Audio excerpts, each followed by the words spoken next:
সকলোকে মোৰ নমস্কাৰ জনাইছো আৰু আপোনালোক সকলোকে আজিৰ দিনটোৰ অভিজ্ঞতাৰ বিষয়ে অকণমান ক'ব বিচাৰিছো। ৰাজ্যৰ বান পৰিস্থিতি বৰ্তমান দ্ৰুত গতিত উন্নত হোৱাৰ ফালে আগবাঢ়িছে। ডিব্ৰুগড়, নিমাতী, গুৱাহাটী, ধুবুৰী, গোৱালপাৰা সকলো স্থানতে বৰ্তমান ব্ৰহ্মপুত্ৰ পানী বিপদসীমাৰ তলেদি বৈ আছে আৰু ইয়াৰ পৰা আমি এটাই অনুমান কৰিব পাৰোঁ যে বানপানীৰ যিটো দ্বিতীয় ৱেভ আছিল তাৰ পৰা আমাৰ ৰাইজে কষ্ট বা যিমানখিনি দুখ কষ্ট হ'ল তাৰ পৰা কিছু সকাহ পাব। অৱশ্যে আগৰ অভিজ্ঞতাৰ পৰা মই এইটো কথাও ক'ব খোজো যে অসমত বানপানীয়ে কেতিয়াবা তৃতীয় ৱেভো বা তৃতীয় ঢৌ হয় বা তৃতীয় ঢৌ দেখা দিয়ে। বানপানীৰ আমি ফাৰ্ষ্ট ৱেভ দেখা পাওঁ, ছেকেণ্ড ৱেভ দেখা পাওঁ আৰু থাৰ্ড ৱেভ এটাও দেখা পাওঁ। সেইকাৰণে আমি সতৰ্ক হৈ থাকিব লাগিব আৰু বৰ্তমানৰ যিটো বান পৰিস্থিতিৰ উন্নতি হৈছে তাক আমি সাময়িক সকাহ বুলি ধৰি লৈ আমি সচেতন হৈ থাকিব লাগিব। যিসকল আশ্ৰয় শিবিৰত আছে তেওঁলোকক আমি যি ধৰণে পাৰোঁ সহায় কৰাৰ প্ৰচেষ্টা চলি আছে আৰু খুব কম দিনৰ ভিতৰতে যিসকল ছাত্ৰ ছাত্ৰীয়ে কিতাপ পত্ৰ হেৰুৱালে তেখেতসকলক গৃহহীন হ'ল তেখেতসকলক সহায় কৰাৰ বাবে আমি প্ৰচেষ্টা হাতত ল'ম। মই আশা কৰিছোঁ যে 15 আগষ্টৰ আগতে আমি গোটেই ছাৰ্ভে বা যিটো জৰীপ সম্পূৰ্ণ কৰি আমি দুখীয়া দৰিদ্ৰ ৰাইজক আমি সহায় কৰিব পাৰিম। আপোনালোক সকলোৱে জানে যে 2016 চনৰ পৰা অসমৰ মহাবিদ্যালয়সমূহত আমি বিনামূলীয়া নামভৰ্তিৰ এটা প্ৰক্ৰিয়া আৰম্ভ কৰিছিলোঁ। প্ৰথমতে আমি ফাৰ্ষ্ট ইয়াৰৰ ষ্টুডেণ্টক degree first year, higher secondary first year, post গ্ৰেজুৱেটৰ ফাৰ্ষ্ট ইয়াৰৰ ষ্টুডেণ্টক আমি বিনামূলীয়া নামভৰ্তিৰ সুবিধা দিছিলোঁ। পিছত ছাত্ৰ ছাত্ৰীৰ অনুৰোধৰ প্ৰতি লক্ষ্য ৰাখি আমি থাৰ্ড ছেমিষ্টাৰ আৰু ফিফ্থ ছেমিষ্টাৰতো আমি নামভৰ্তি বিনামূলীয়া কৰিছিলোঁ। মহাবিদ্যালয়সমূহৰ অধ্যক্ষসকলে আপত্তি কৰিছিলে যে তেওঁলোকে নামভৰ্তি বিনামূলীয়া কৰাৰ বাবে বহুত টকা তেওঁলোকৰ ক্ষতি হয় আৰু চৰকাৰে যি ক্ষতিপূৰণ তেওঁলোকক দিয়ে সেইটো বহুত দিন পিছত দিয়ে বাবে মহাবিদ্যালয়সমূহ চলোৱাত অসুবিধা হয়। সকলোৰে ওজৰ আপত্তি মই শুনিছিলোঁ আৰু সেইকাৰণে এইবাৰ আমি সিদ্ধান্ত লৈছিলোঁ যে নামভৰ্তি হোৱাৰ লগে লগে বিনামূলীয়া নামভৰ্তিৰ বাবদ কলেজসমূহে যি ক্ষতিৰ সন্মুখীন হয় সেই ধন আমি লগে লগে মহাবিদ্যালয়সমূহক উভতাই দিম। সমৰ্থ পৰ্টেলত এইবাৰ নামভৰ্তি হোৱাৰ কাৰণে কোন মহাবিদ্যালয়ত কিমান বিনামূলীয়া নামভৰ্তি হ'ল তাক স্পষ্টভাৱে আমি জানিবলৈ পাৰিছিলোঁ। এই বছৰ ৰেচন কাৰ্ড দেখুৱাই বা ইনকামৰ চাৰ্টিফিকেট দেখুৱাই যিসকল 4 লাখ টকাতকৈ দেউতাক মাকৰ উপাৰ্জন কম তেনে 95,000 ছাত্ৰ ছাত্ৰীয়ে বৰ্তমানলৈকে বিনামূলীয়া নামভৰ্তিৰ সুবিধা লৈছে।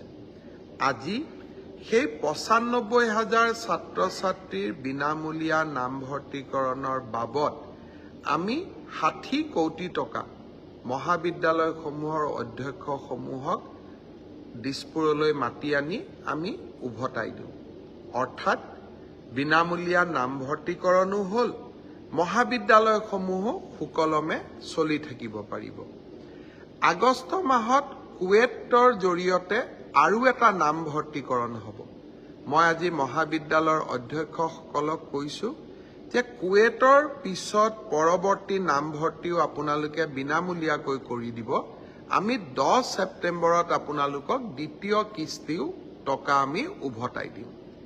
ঠিক তেনেদৰে 3rd সেমিষ্টাৰ আৰু 5th সেমিষ্টাৰত ডিগ্ৰী যেতিয়া নামভৰ্তি হ'ব, বিনামূলীয়া নামভৰ্তি হ'ব আৰু লগে লগে তাৰো ধন আমি মহাবিদ্যালয়সমূহক উভতাই দিম। আজি মই মহাবিদ্যালয়ৰ অধ্যক্ষসমূহক অনুৰোধ কৰিছোঁ যে মই যোৱাবাৰ বিনামূলীয়া নামভৰ্তিকৰণৰ কথা কওঁতে ফেচবুকত বহুতে কমেণ্ট দিছিলে যে মামা বিনামূলীয়া নামভৰ্তি যদিও হৈছে কলেজবিলাকে কিন্তু আমাৰ পৰা 600 টকা লৈছে, 1000 টকা লৈছে। আজি মই মহাবিদ্যালয়ৰ অধ্যক্ষসমূহক কৈছোঁ যে বিনামূলীয়া নামভৰ্তি মানে বিনামূলীয়া নামভৰ্তি। সৰস্বতী পূজাৰো পইচা, মেগাজিনৰ পইচাও অতিৰিক্তকৈ ল'ব নালাগে। আপোনালোকে যদি কাৰোবাৰ পৰা 600 টকা লৈছিলে, 1000 টকা লৈছিলে, এই টকাবোৰ যাতে গৈ পেলাই আপোনালোকে উভতাই দিয়ে। যোৱাকালি এই ধৰণে অতিৰিক্ত ছাত্ৰ ছাত্ৰীসকলৰ পৰা বিনামূলীয়া নামভৰ্তিকৰণৰ পিছতো অতিৰিক্তকৈ 600-1000 টকা লোৱাৰ বাবে আমি পূব অংশৰ কলেজৰ অধ্যক্ষগৰাকীক চাকৰিৰ পৰা নিলম্বিতও কৰিছোঁ। অৰ্থাৎ অসমৰ ছাত্ৰ ছাত্ৰীসকলক বিনামূলীয়া নামভৰ্তিকৰণৰ বাবে আমি প্ৰতিশ্ৰুতিবদ্ধ আৰু এই ক্ষেত্ৰত আমি কতো কম্প্ৰমাইজ নকৰোঁ আৰু কোনোবাই যদি কম্প্ৰমাইজ কৰে আমি ব্যৱস্থা ল'বলৈ কুণ্ঠাবোধ নকৰোঁ। আজিৰ দিনটোত আমাৰ কেবিনেটৰো বৈঠক আছিল। কেবিনেটত আমি এটা সিদ্ধান্ত লৈছিলোঁ যে অসম চৰকাৰৰ কৰ্মচাৰীসকলক যাতে তেওঁলোকে এটা ঘৰ বনাব পাৰে নিজৰ, তাৰ বাবে বেংকৰ পৰা যাতে লোন ল'ব পাৰে উইদাউট মৰ্টগেজ, তাৰ কাৰণে আমি আপোন ঘৰ নামৰ এটা স্কিম আৰম্ভ কৰিছিলোঁ।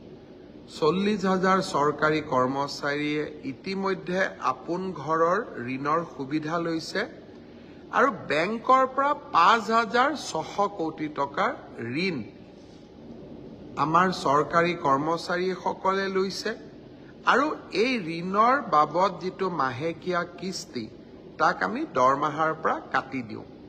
কৰ্মচাৰীসকলে মোক অনুৰোধ কৰিছিল যে এই সীমা 15 লাখ টকাৰ পৰা 30 লাখ টকা কৰিব লাগে যাতে উইদাউট মৰ্টগেজ তেওঁলোকে লোন ল'ব পাৰে ঘৰ বনাবৰ বাবে। আজি কেবিনেটে 30 লাখ টকালৈকে আপোন ঘৰৰ সীমা বঢ়াই দিয়ে। চৰকাৰী কৰ্মচাৰীসকলে ইয়াৰ সুবিধা ল'ব পাৰিব আৰু আপোন ঘৰ আঁচনিত 1% সুদ ৰেহাইও চৰকাৰৰ ফালৰ পৰা দিয়া হয়। চৰকাৰী কৰ্মচাৰীসকলে আপোন ঘৰ আঁচনিৰ সুবিধা লওক, মই নিশ্চয় আশা কৰিম। অসম কৃষি বিপণন পৰিষদৰ কৰ্মচাৰীসকলেও বহুত দিন দৰমহা পোৱা নাছিল। তেওঁলোকৰ বাবেও VRSৰ আজি এটা নতুন পেকেজ কেবিনেটে মঞ্জুৰি কৰে। যিহেতু মাৰ্কেটিং বোৰ্ডখন আগৰ দৰে চলাই ৰাখিব পৰা নাযায় উচ্চ ন্যায়ালয়ৰ এটা নিৰ্দেশৰ কাৰণে, সেইকাৰণে মই ভাবোঁ যে মাৰ্কেটিং বোৰ্ডৰ কৰ্মচাৰীসকলে এই VRSৰ সুবিধা লৈ তেওঁলোকে পৰিয়ালটোক চলাব পাৰিব, ঘৰখন চলাব পাৰিব। মই সকলোকে VRSৰ সুবিধা ল'বৰ বাবে আহ্বান জনাইছোঁ। যোৱা পৰহি মই ফেচবুক লাইভত এটা কথা উল্লেখ কৰিছিলোঁ যে অসম চৰকাৰৰ 3য় আৰু 4ৰ্থ শ্ৰেণীৰ যি পৰীক্ষা হ'ব তাত আমি লোকসেৱা আয়োগৰ আৰ্হিত প্ৰিলিমছ আৰু মেইনছ আমি অনুষ্ঠিত কৰিম। দুই এজন ব্যক্তিয়ে মোক জনাইছে যে পৰীক্ষাত নতুন নিয়ম এই বছৰ কৰিব নালাগে, কাৰণ আৰু যিহেতু 2 মাহ আছে গতিকে আমি পুৰণা বা আগৰবাৰৰ দৰে পৰীক্ষা পতাটো উচিত হ'ব। আমাৰ চৰকাৰখনে সদায় ৰাইজৰ কথা শুনিবৰ বাবে চেষ্টা কৰে, কাৰণ আমি বিশ্বাস কৰোঁ লাও যেনেকৈ পাতৰ তলত থাকে চৰকাৰো ৰাইজৰ তলত থাকে, ৰাইজৰ ঊৰ্ধ্বত নহয়। যিসকলে মোক এই পৰামৰ্শটো দিছিল দুই এজনে অলপ গালি গালাজো কৰিছে আৰু কিছুমানে ভালকৈ পৰামৰ্শটো দিছে। গালি গালাজ কৰা সকলকো মোৰ মৰম জনাইছোঁ আৰু ভালকৈ কোৱা সকলকো মোৰ সন্মান জনাইছোঁ। আপোনালোকৰ পৰামৰ্শ অহা 2-3 দিনত আমি বিবেচনা কৰিম আৰু যেহেতু পৰামৰ্শটোত মেৰিট আছে যে হয় 2 মাহ থাকোতে পৰীক্ষাৰ প্যাটাৰ্ন এটা সলনি কৰিব নালাগে বিষয়টো আমি ডেফিনেটলি আমি বিবেচনা কৰি অহা 2-3 দিনতে আপোনালোকক ইয়াৰ সিদ্ধান্তৰ বিষয়ে মই অৱগত কৰিম আজি দিনটোত ছাত্ৰ ছাত্ৰীসকলৰ কল্যাণৰ কাৰণে আমি আৰু 2খন মিটিং কৰিছিলোঁ আমি প্ৰত্যেক বছৰে আনন্দৰাম বৰুৱা বঁটা দিওঁ উচ্চ মাধ্যমিক পৰীক্ষাত ভাল ৰিজাল্ট কৰা ষ্টুডেণ্টসকলক আৰু হায়াৰ সেকেন্ডাৰী ছোৱালীসকলক ফাৰ্ষ্ট ডিভিজন পালে আৰু ষ্টাৰ পালে ল'ৰাসকলক আমি স্কুটি দিওঁ এই 2খন আঁচনিৰ সুবিধা আমি যাতে 30 নৱেম্বৰৰ আগতে ছাত্ৰ ছাত্ৰীসকলক দিব পাৰোঁ তাৰ বাবে আজি আমি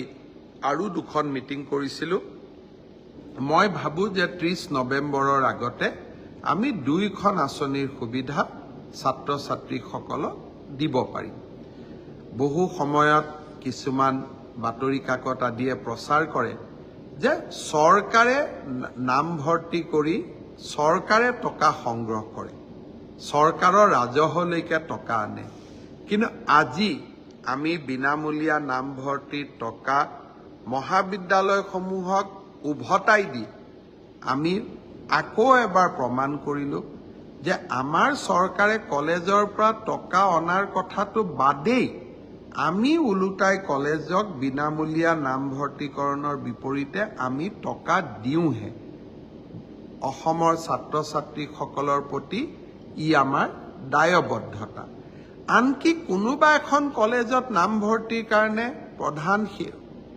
শিক্ষক বা অধ্যক্ষজনে 600 টকা লৈছে তাৰো মই খবৰ পালে নিৰাময়ৰ প্ৰচেষ্টা কৰোঁ তাৰোপৰি ছাত্ৰ ছাত্ৰীসকলক বিনামূলীয়া চাইকেল বিনামূলীয়া নামভৰ্তি স্কুটি এইবাৰৰ পৰা নিযুত মইনা আঁচনি চৰকাৰী বা প্ৰাদেশিকৃত মহাবিদ্যালয় বা বিশ্ববিদ্যালয়ত থকা ছাত্ৰ ছাত্ৰীসকলক হোষ্টেল মেছ ডিউজ ৰেহাই আমি বহুতবিলাক ছাত্ৰ ছাত্ৰীৰ কল্যাণৰ কাৰণে কাম কৰোঁ আৰু এনে কাম ভাৰতবৰ্ষৰ খুব কম ৰাজ্যতহে হয় নিৰ্বাচনী প্ৰচাৰৰ কাৰণে মই যেতিয়া বেলেগ ৰাজ্যত যাওঁ মই যেতিয়া তাৰ ৰাইজক কওঁ যে আমাৰ চৰকাৰে হায়াৰ সেকেন্ডাৰীত ফাৰ্ষ্ট ডিভিজন পালে ছোৱালীক স্কুটি দিয়ে তেওঁলোকে চকু থৰ লাগি মোৰ ফালে চাই থাকে বহুতে ভাবে মই অসত্য কথা কৈছোঁ মই যেতিয়া কলিকতাত গৈ কওঁ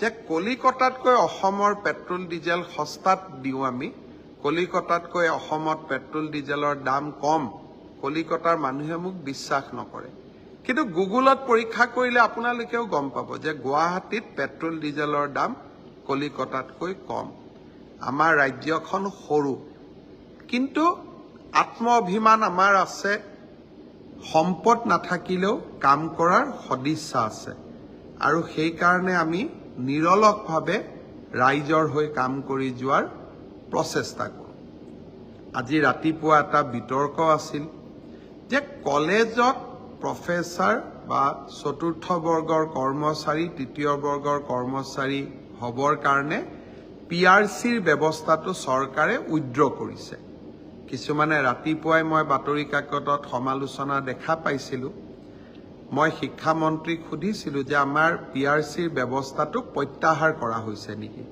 শিক্ষামন্ত্ৰীয়ে মোক কৈছিল যে গুৱাহাটী উচ্চ ন্যায়ালয়ে পিআৰচিৰ ব্যৱস্থাটো আইনী ব্যৱস্থা বুলি নামানে কাৰণে এই ব্যৱস্থাটো প্ৰত্যাহাৰ কৰিছিলোঁ কিন্তু তাৰ পৰিৱৰ্তে আমি এটা ডাঙৰ সেফগাৰ্ড দিছিলোঁ যে অসমত যদি কোনোবাই চাকৰি কৰিব খোজে তেওঁ অসমীয়া বড়ো বা বৰাক উপত্যকাত চাকৰি কৰিব খুজিলে বঙালী হিন্দী ভাষা জানিব লাগিব অৰ্থাৎ লোকেল লেংগুৱেজ নাজানিলে আমাৰ অসমৰ মহাবিদ্যালয় হওক চৰকাৰী কাৰ্যালয়তে হওক কোনেও চাকৰি কৰিব নোৱাৰে অৰ্থাৎ আমি লোকেল লেংগুৱেজৰ ওপৰত ইমানেই গুৰুত্ব দিছিলোঁ যাতে বাহিৰৰ পৰা কোনেও আহি অসমত চাকৰি ল'ব নোৱাৰে সি যি কি নহওক এতিয়া আমি দুইটা নিয়ম কৰিছোঁ যে পিআৰচিও লাগিব আৰু লোকেল লেংগুৱেজো জানিব লাগিব।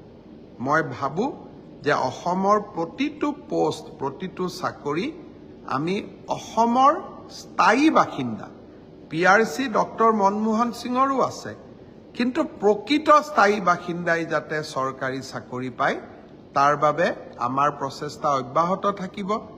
ৰাইজে আমাক সমালোচনাও কৰিব, মৰমো কৰিব, আদৰো কৰিব। ৰাইজৰ প্ৰতি আমি দায়বদ্ধ হৈ থাকিম। নিশা 11 বাজিছে আৰু 1 ঘণ্টামানৰ কাম মোৰ কাৰ্যালয়ত আছে।